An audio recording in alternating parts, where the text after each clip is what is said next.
आज मैं कुलैत गांव में आया हूं। ये गांव अपनी खूबसूरत हवेलियां और प्राचीन स्थलों के लिए विख्यात है। सबसे पहले हम बढ़ेंगे सांख नदी पर मौजूद एक घाट की तरफ।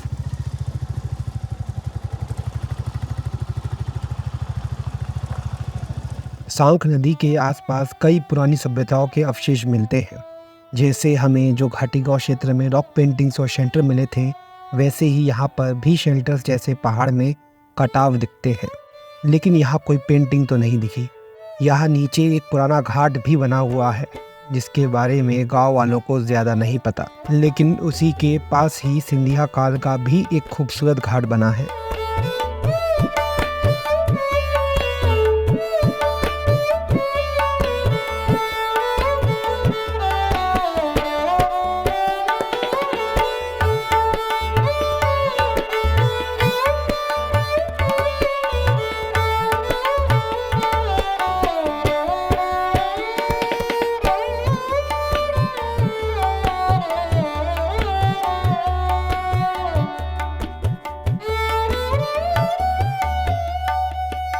ये जो इमारत है और ये जो घाट का डिज़ाइन है, स्ट्रक्चर है, गांव के लोग बताते हैं ये सिंधिया काल का है और उस वक्त ये सांख नदी पे कुलैत के पास बनाया गया था। ये पूरा जंगली क्षेत्र है ऊपर, ये थोड़ा निचाई पे है और यहाँ पे शिकार वगैरह के लिए राजा ने ऊपर शिकारगाह भी बनाई है और यहाँ पे एक घाट बनाया है नहाने वगैरह के लिए। बहुत ही खूबसूरत घाट है।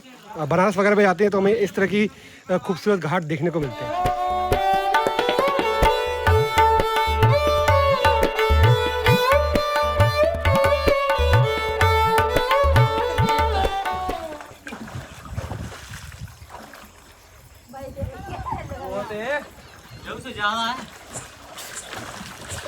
बताते हैं कि जो सांख नदी है इसकी चौड़ाई तो कम है लेकिन गहराई ज़्यादा है, तो पानी काफ़ी रहता है इसमें।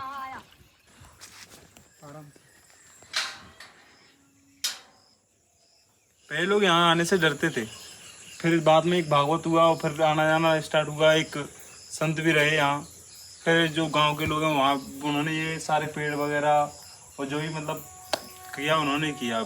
अभी अच्छा है वो। अब हम आगे बढ़ेंगे कुलैत की विशाल पहाड़ी पठार पर, जो पहले शायद खिलखिलाती घास का मैदान हुआ करती होगी। आज यहाँ का क्षेत्र विलायती बबूल के चंगुल में फंसा है। हर तरफ वही कांटेदार झाड़ी जो ना पशु खाए ना किसी काम आए। यहीं पर बीच में मौजूद है शिकार घर, जिसे यहाँ के लोग बारादवरी कहते हैं।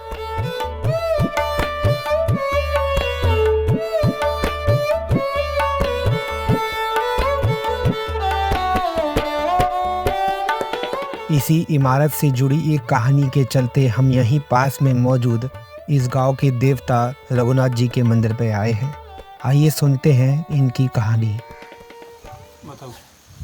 बिकेंगे बोलें तब बोलेंगे। राम राम भैया। राम राम भैया। राम राम भाई।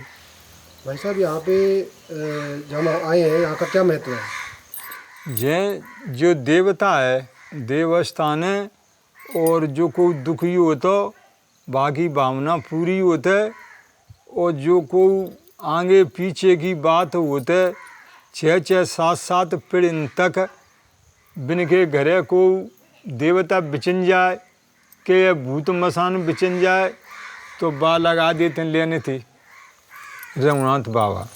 रघुनाथ जी एक जे बिनसैया गांव में सपने में कछु बिन्ने कलाकार देसी तो बे आए तो जैन देवता ने उनको गा दी मुझ चल दो, कह दी कि जा मेरे नाम ते भैंसे काम होंगे। तो बहन ना जाने कैसे कुदरती बनवड़े को बे जे आए कैसे ऐसे लाश दरी है बिन्ने की दरी रन दे। जय मेला भर के नाई दूसरे दिन गई तब वो लाश टाड़ी करी भी सरब की काटी भई लाश टाड़ी कर दी गई। हमारे क्षेत्र में सबसे ज़्यादा महादरा सिंधिया जी रहते थे, जो वो जहाँ आए थे उन्होंने जो जंगल क्षेत्र को शिकार करते थे पहले जहाँ भी, तो उन्होंने जहाँ एक अपना मकान बनवाने की कोशिश की थी। तो हमारे जो बाबा श्री रघुनाथ सिंह दास जी हैं, उन्होंने उनके मंदिर को मकान को बनने नहीं दिया।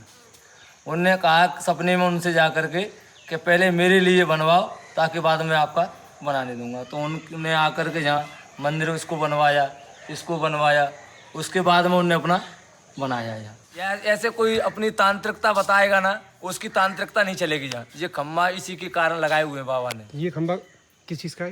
ये जैसे आप लोग कोई ऐसे इस बाबा को बस में करके ले जाए, उस जो बाबा बस में नहीं जाएंगे, ऐसे इसी के कारण ये खम्भे यहाँ पर लगाए गए हैं तांत्रिक विद्या के कारण। तो यहीं पे बांध देते हैं भूत हाँ, वही ये खम्भों से बांध देते हैं, तांत्रिक को यहीं बांध देते हैं समझ अभी। तो इसके बाद तब अंदर घुसेगा इंसान। को। यहाँ पे 4 खंबे हैं, हाँ। एक ये है, एक पीछे है वहाँ पे, और एक यहाँ, एक समझ गए।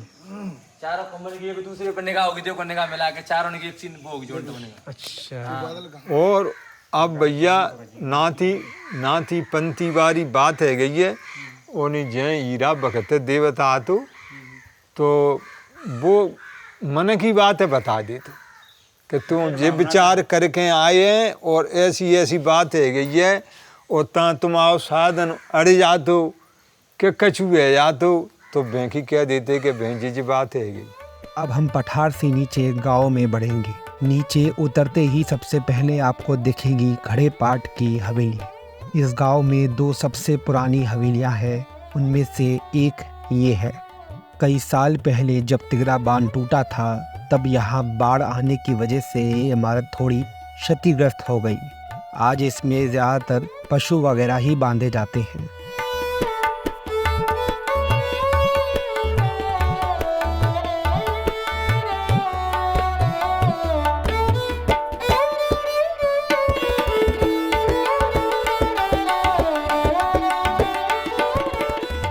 अब हम इस गांव के सबसे प्रख्यात जगन्नाथ जी के मंदिर की तरफ बढ़ेंगे।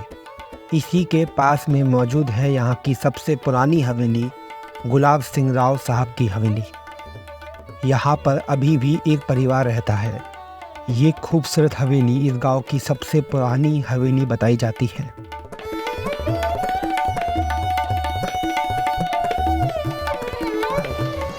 गुलाब सिंह राव साहब कुलत वाले मुखिया, यानी कि यादवन के अहिल के यादवन के ऊपर के मुखिया है राजा साहब। उनकी हवेली है जी, हमारे पुरख ने जी बसाई है।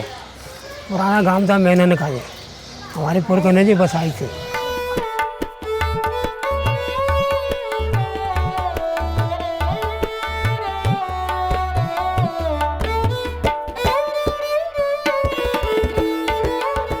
चलिए अब हम जगन्नाथ जी के मंदिर में बढ़ते हैं। तो महाराज जी आपका नाम क्या है?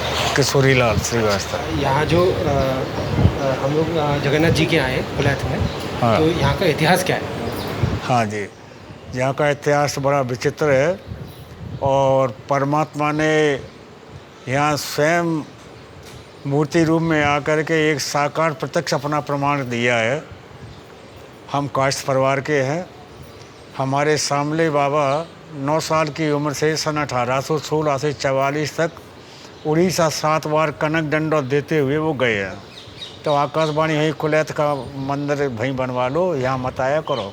अब वो उस वक्त उनका विश्वास, थोड़ा सा विश्वास घट गया कि ये कौन बोल रहा है, क्या हो रहा है। उम्र भी ज़्यादा हो गई, हमारी संपत्ति लोगों ने लूट ली यहाँ से। काफ़ी पैसा था नाप शनाप, लेकिन वो पैसा बचा नहीं।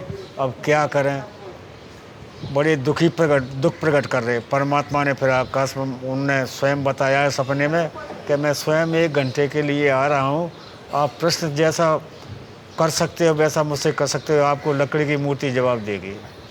तो सावन के महीने में वो 1844 तक गए वो।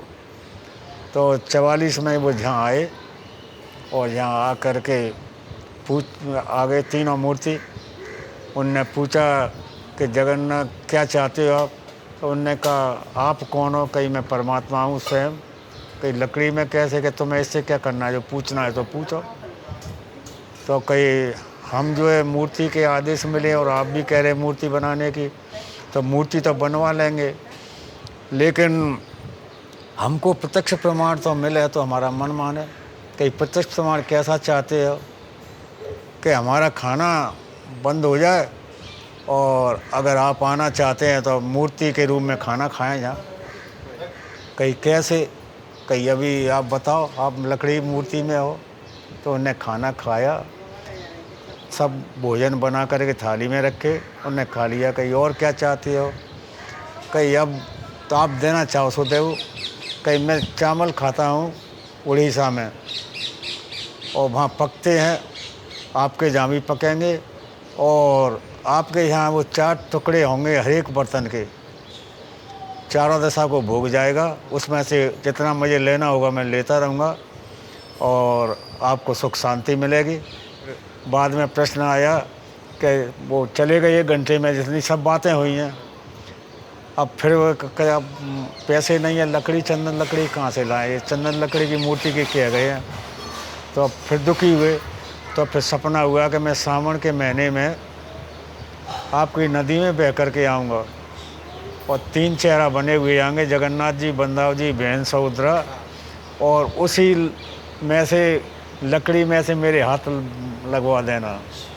अभी मेरा चेहरा तो सही बन गया, चेहरा बनाने की ज़रूरत नहीं है। तो इतना उन्होंने कह दिया, मन शांत हो गया। लकड़ी बह करके 3 बजे मूर्ति आ गई। हमारे लाला राम कारीगर ने उनको बना करके जो बैठा रहे हुए हैं। सांख में बह के आती है, सांख में बह के आई। हाँ, सांक नदी में जी आ गए थे हमारे कुल, तो सावन के महीने में तो वो उनने उठा लिए। कुलैत की पठार पर हर साल सर्दियों के समय बैलगाड़ी और घोड़ा दौड़ जैसे गांव के खेलों का कार्यक्रम भी होता है, जो देखने लायक है। वो भी हम पहले आपको एक बार दिखा चुके हैं। चलिए मिलते हैं फिर हम। धन्यवाद।